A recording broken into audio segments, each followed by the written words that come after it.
हाय श्री स्वामी समर्थ मैत्रिणींनो. तर आता सगळं आवरलेलं आहे. चला आता मी तयार झालेले आहे आणि जाणार आहे मी आता दुकानात. आमच्यासाठी भाकरी बनवल्या, श्रीसाठी चपात्या बनवल्या, कोबीची भाजी बनवलेली आहे. आता ह्यांची वाट बघत बसलेली आहे मी. हे आले की जाणार आहे, जेवणार आणि जाणार. डबा वगैरे काय नेणार नाही आहे. ते नेसपर्यंत ती पोकळ्याची भाजी निवडून ठेवते, म्हणजे संध्याकाळला आपल्याला परतायला लगेच बरं पडतं. निवडलेली असली की परतायला बरं पडतं, म्हणून आता निवडून ठेवते. आणि काल होती गुरुप्रतिपदा, तर आपल्याला गुरुचरित्रामधील 51 आणि 52 अध्याय वाचायचा होता. मी पण वाचला, पण माझ्या लक्षात नाही तुमच्यासोबत शेअर करायचं. तर काल गाणगापुरातून नृसिंह सरस्वती महाराज जे कर्दईवनात गुप्त झाले होते बघा, तो दिवस कालचा होता. गाणगापुरात खूप मोठ्याने हा उत्सव साजरा केला जातो, यात्रा असते गाणगापुरामध्ये. तर निर्गुण पादुका त्यांनी ठेवल्या आणि ते कर्दईवनात गुप्त झाले होते आणि तिथूनच मग स्वामी समर्थ महाराज प्रगट झालेले होते. तर कालचा तो दिवस होता. काल म्हणजे जे दत्तभक्त आहेत त्यांच्यासाठी खूप मोठा दिवस होता. तर मी पण साजरी केली, साधी सिंपलच. म्हणजे 2 अध्याय गुरुचरित्रामधले वाचले. आरती वगैरे करायची होती, पण काय झाली नाही, वेळच मिळाला नाही. तर चला, तुमच्यासोबत ती एक माहिती माझी पोचवायची राहिलेलीच. चला आता जाऊया आपल्या आपल्या कामाला. ते न्यूजपर्यंत तेवढी भाजी निवडून घेते आणि मग दुकानात जाते. आणि हा व्हिडिओ होता तो सोमवारचा होता. सोमवारी संध्याकाळी मी स्वयंपाकाची तयारी करत होते. आज मी दुकानात गेलेले नव्हते आणि हे डबलला गेलेले होते. मगाशी आलेले 4-4:30 वाजता दुकानात गेलेले आहे. एक दिवसच फक्त भाजी ठेवली आणून, तर एवढी भाजी मात्र झाली. फ्रीजला ठेवली नव्हती, फ्रीजला ठेवली की भाजी चव बदलता ठेवली नाही.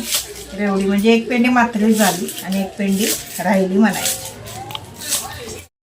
आणि आत्ता हे कामावर नेऊसपर मला स्वयंपाक आवरायचा, कारण की आज सोमवार असल्यामुळे सकाळी शाबूच बनवलेली होती. श्रीने मीनं शाबूच खाल्लेले होते आणि स्वयंपाक काहीही शिल्लक नव्हता. मग आता हे मला सांगून गेलेले की मला भूक लागलेली आहे, त्यामुळे स्वयंपाक पटणं आवर. घरातलं बाकीचं सगळं आवरलं आणि म्हटलं आधी स्वयंपाक बनवून घेऊया. तर कांद्याची पात मी कोणत्या पद्धतीने बनवते तुमच्यासोबत थोडक्यात शेअर करते. शक्यतो भरपूर जण अशीच, सगळ्यांच्याकडे अशीच पद्धत असणार. एक जण आता कसं करतात बघा, आता मी तेल घातलेलं आहे कढईमध्ये आणि तेल चांगलं कडलं की मग हिरवी मिरची घातलेली आहे. एक जण यामध्ये लसूणसुद्धा ठेचून घालतात. म्हणजे मेथीच्या भाजीला वगैरे आपण लसूण कसा वापरतो तसं या भाजीमध्ये सुद्धा लसूण वापरतात, पण मी काय वापराय नाही. आणि एक मिरची घातली, त्यानंतर मिरची व्यवस्थित तेलात तडतडल्यानंतर मग जी आपण कांद्याची पात बारीक चिरून घेतलेली होती ती घातली. शक्यतो मी आता भाज्या फ्रीजला ठेवायला बघत नाही, कारण की फ्रीजला ठेवले की भाज्यांची चव थोडी बदलते, त्यामुळे मी ठेवायला अजिबात बघत नाही. आणि मग अशी मी मुगाची डाळ थोडीशी भिजत घातलेली होती, तर ती त्यामध्ये ॲड केली. आता इथं तुम्ही तुरीची डाळ वापरला, मसूर डाळ वापरला तरीसुद्धा चालतं.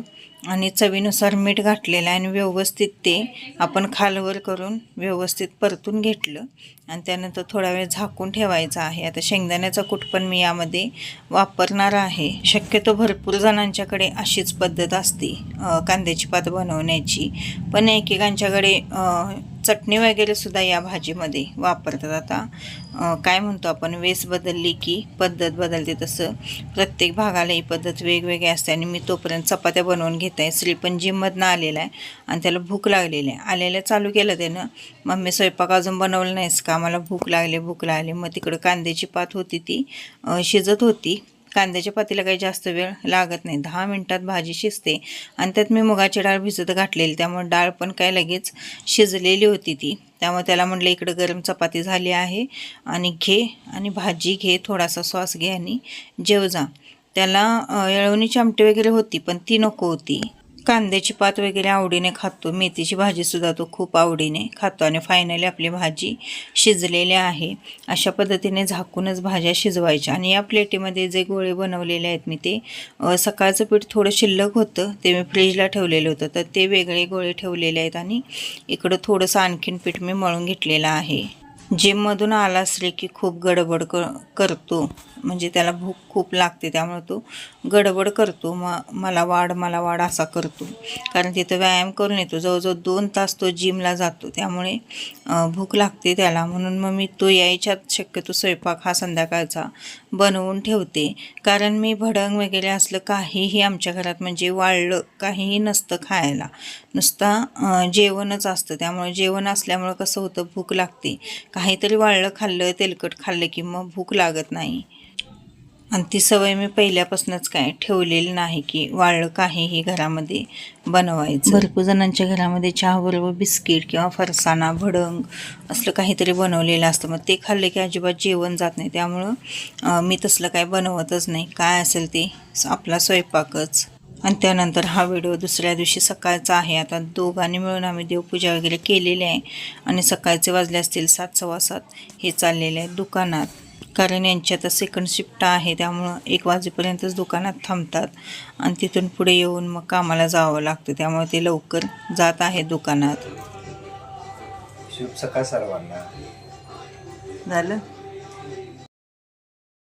कॅमेऱ्यासमोर जास्त यायला आणि बोलायला सुद्धा त्यांना नको असतं. आणि देवपूजा सगळी झालेली आहे, फक्त जी देवाची भांडी होती ती घासायची होती, ती घासली मी आणि सगळे आता भरून व्यवस्थित ठेवते.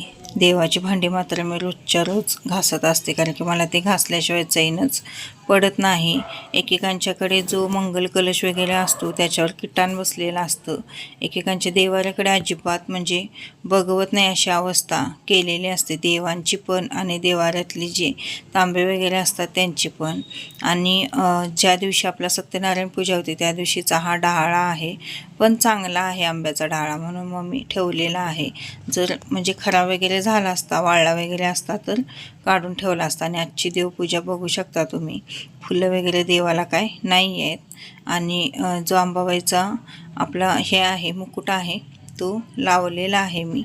असून दे म्हणलं आजच्या दिवस, कारण आज मंगळवार आहे, उद्याला मग काढायला येतं. आणि ही कॅरीबॅग बघू शकता तुम्ही, सत्यनारायण पूजेचं सगळं साहित्य मी यामध्ये ठेवत असते. 2 फोटो, सत्यनारायण पूजेची जी पोती आहे, परत सुपाऱ्या आहेत त्या सगळ्या यामध्ये ठेवत असते. आणि ही पोती आहे ती असं व्यवस्थित कॅरीबॅगमध्ये ठेवून ती कॅरीबॅग मी वेगळीच केलेली आहे, कारण की ती कॅरीबॅग घेतली की आपल्याला सत्यनारायण पूजेचं सगळं साहित्य मिळतं. आणि ते आता मी असं ड्रॉमध्ये ठेवून देते. सगळे ग्रंथ वगैरे मी असं जो आपला गुरुचरित्र असेल किंवा नवनाथ असेल ते व्यवस्थित असं कॅरीबॅगमध्ये घालून ठेवलेले आहेत इथंच.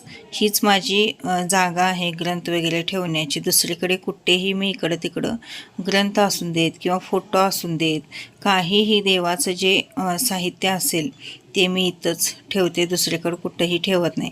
आणि हे जे ग्रंथ आहेत किंवा या ज्या पोत्या आहेत त्या मला रोज लागतात, जे आपलं कुंकुमार्चन करायला किंवा विष्णू सहस्त्रनाम पण मी आधीमध्ये वाचत असते, त्यामुळं मी ते वरतीच ठेवते. आणि या कॅरीबॅगमध्ये पूर्ण कापूस आहे, वाती कापूस सगळा मी त्यामध्ये ठेवलेला आहे.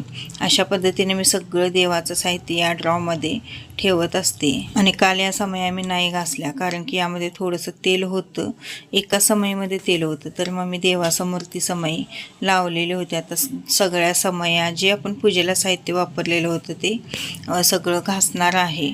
श्रीला चहा दिलेला नव्हता, तर त्याला आधी चहा देऊया म्हटलं, तो अभ्यास करत बसलेला होता. आणि सकाळचं टायमिंग बघू शकता तुम्ही किती वाजलेले आहेत. थोडीशी जरी देवपूजेला कोणीतरी मदत केली की पटपट कामे होतात. 8:09 झालेले आहेत, तर माझी देवपूजा सगळं लुटून वगैरे काढून सडा रांगोळी सगळं आवरलेलं आहे. आणि ज्या माझ्या समय आहेत त्या मी तुम्हाला थोडक्यात दाखवते, कशा कशा आहेत त्या. बघितलेल्या आहेत भरपूर जणांनी, पण ज्या नवीन ताई वगैरे असतील त्यांच्यासाठी मी दाखवते. खूप छान आवडतात मला या समया. आणि मी घासून वगैरे ठेवते, त्यामुळे आपल्याला ज्यावेळी लागतात त्यावेळी लगेच त्या वापरता येतात. आणि पूर्ण सगळे भाग असे सुट्टे करते आणि मी घासून ठेवते. समईंच्या वर मोर आहेत आणि खाली पण जो तेल घालायचा भाग असतो तो पण खूप खोलगट आहे. आणि मधले जे खांब असतात ते सुद्धा खूप मजबूत आहेत समईचे. आणि ह्या फक्त मला 3700 रुपयाला समया बसलेल्या होत्या. आणि ह्या सत्यनारायण पूजेसाठी मी वाट्या घेतलेल्या आहेत. 3 वाट्या त्या गणपती, परत कुलदेवी आणि वरुणदेवी यांच्यासाठी घेतलेल्या आहेत. आणि मोठी वाटी ती बाळकृष्णांचा शिरा जो असतो तो त्यामध्ये मी ठेवत असते.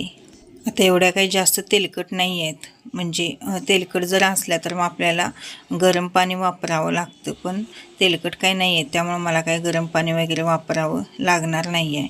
सगळ्यात आधी साबणाने घासून घेते, कारण की तेल वगैरे पडलेलं असतं त्यामुळं जे तेलकटपणा असतो तो निघून जातो, म्हणून पहिला साबणाने घासते आणि त्यानंतर मग पितांबरीने घासायचं आणि परत त्यानंतर साबणाने आपण घासायचे आहेत. साबणाने नाही घासला तुम्ही तरीसुद्धा चालतं. पितांबरीने घासल्यानंतर तुम्ही जे आपलं ज्वारीचं पीठ असतं बघा त्याने सुद्धा घासला तरीसुद्धा चालतं. आमच्या आई ज्वारीचं पीठच वापरते, कारण की ती रोजच्या वापरात प्यायचा पाण्याचा जो हंडा आहे तो पितळीचा आहे नाही तांब्याचा आहे, तर तांब्याचा हंडा ती आधी पितांबरीने घासते आणि त्यानंतर मग ज्वारीचं जे पीठ असतं त्याने घासते. पण तिच्या हंड्यावर अजिबात डाग वगैरे पडत नाहीत बघा, त्यामुळे ती म्हणते की साबण लावायचं नाही, साबण लावला की डाग पडतो, त्याच्यापेक्षा आपण ज्वारीचं पीठ लावायचं. पण मी साबणच लावते, साबण लावून व्यवस्थित वाळवलं की खूप छान निघतात. आता पितांबरीने घासलं, थोडासा हिरवाच होता त्याचा वापर केला आणि किती क्लीन निघलेले आहेत बघू शकता तुम्ही. आणि परत मी आता साबणाने व्यवस्थित त्याला एक हात फिरवत आहे.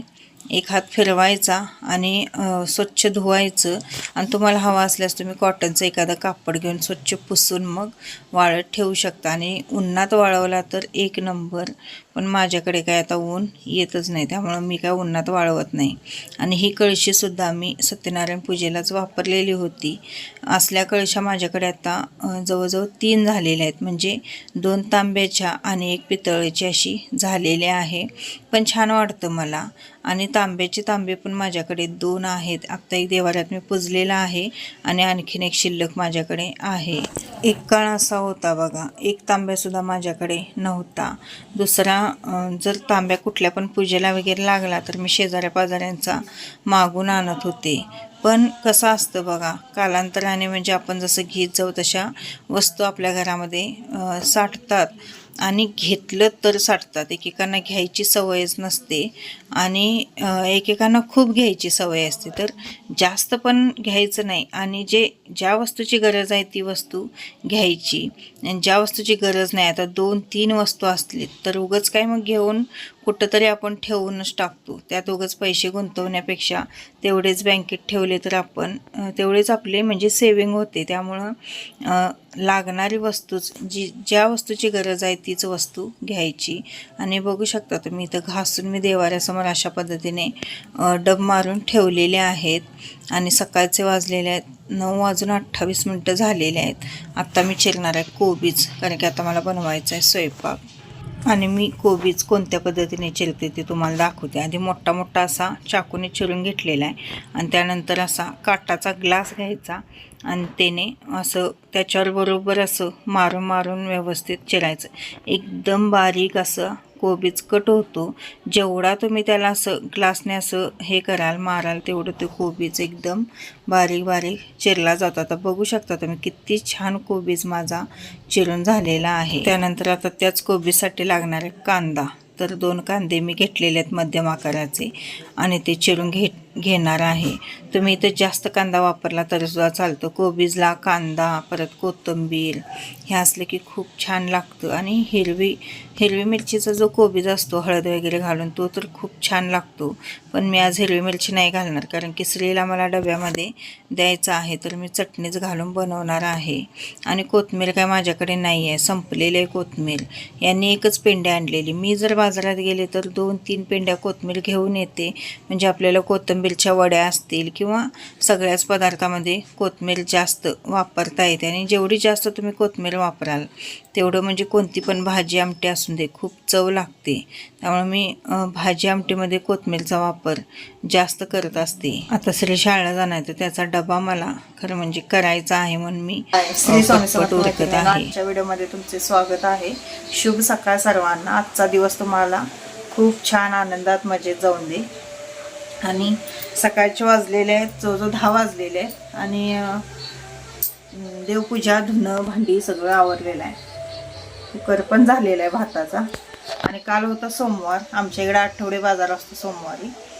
आणि याने पोकळ्याची भाजी आणली आणि त्या पोकळ्याच्या भाजीची अवस्था बघू शकता तुम्ही. मी मुद्दामनं फ्रीजला ठेवत नाही आता काय, कारण फ्रीजला ठेवलं की ते निवडायचं राहतं आणि फ्रीजमध्ये खूप कचरा होतो म्हणून मग मी अजिबात फ्रीजमध्ये काय ठेवत नाही बघा.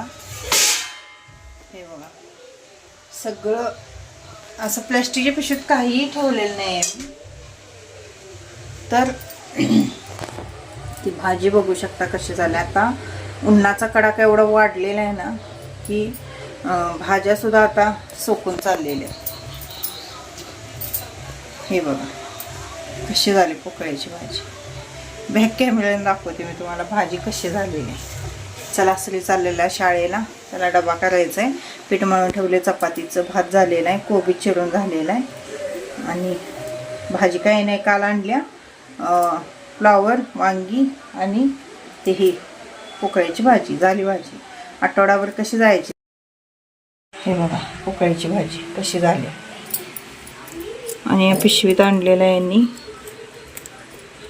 हे बघा हा फ्लावर कसा आणला काय विचारलं नाही. आणि ही वांगी आणि ही जी भाजीची पिशवी आहे ही मी शिवलेली आहे. याला मी असं पॉकेट केलेलं जेणेकरून या पॉकेटमध्येच ही पिशवी अशी पूर्ण गुंडई करून घालून आपल्याला एक पर्ससारखं हे म्हणजे छोटी पर्स कशी असते आपल्या हातातली तशी करता येते म्हणून मी अशी शिवलेली आहे. भांडी वगैरे सगळी झालेले आहेत घासून, कोबी चिरून ठेवलेला आहे. आता फोडणी मारूया. कांदा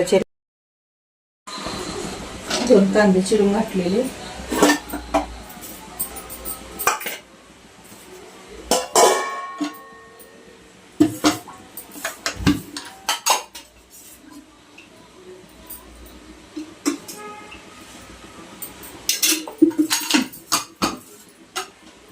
कोबीजला थोडं तेल जास्त लागतं कारण आपण पाण्याचा वापर यामध्ये करायचा नाही आहे. आता कांदा व्यवस्थित तेलामध्ये भाजून घेऊया. आपली अळवणीची आमटी बघू शकता. 2 दिवस झाले पोळ्या होऊन, पण किती छान आमटी आहे. अजून खूप छान लागते. जशी शिळी होईल तशी खूप छान लागते. आता गरम करून ठेवली आहे मी उकळून.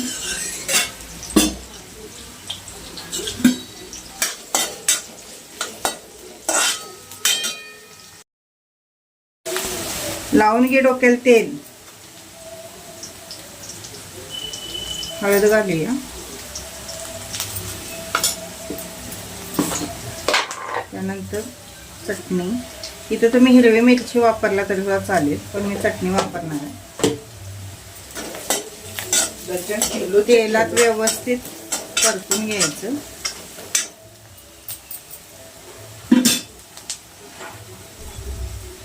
त्यानंतर कोबी घालून घ्यायचं.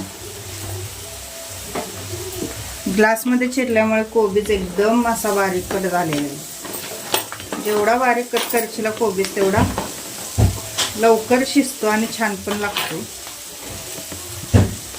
काय करायला आहे.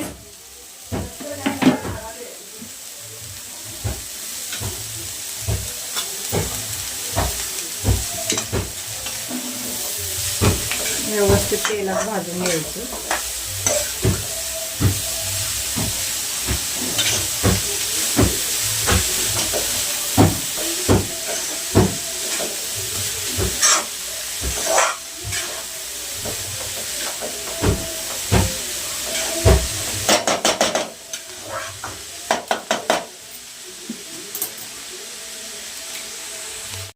त्यानंतर चवीनुसार मीठ घातलेलं आहे. वरून थोडीशी कोथिंबीर घाला तुम्ही असल्यास, आणि डाळ घातला तरी चालेल किंवा शेंगदाण्याचा कूट घातला तरी चालेल. आणि एकदम मंद गॅसवर आपल्याला कोबी शिजून द्यायचं आहे. गॅस अजिबात मोठा ठेवायचा नाही आणि पाणी अजिबात इथं वापरायचं नाही आहे.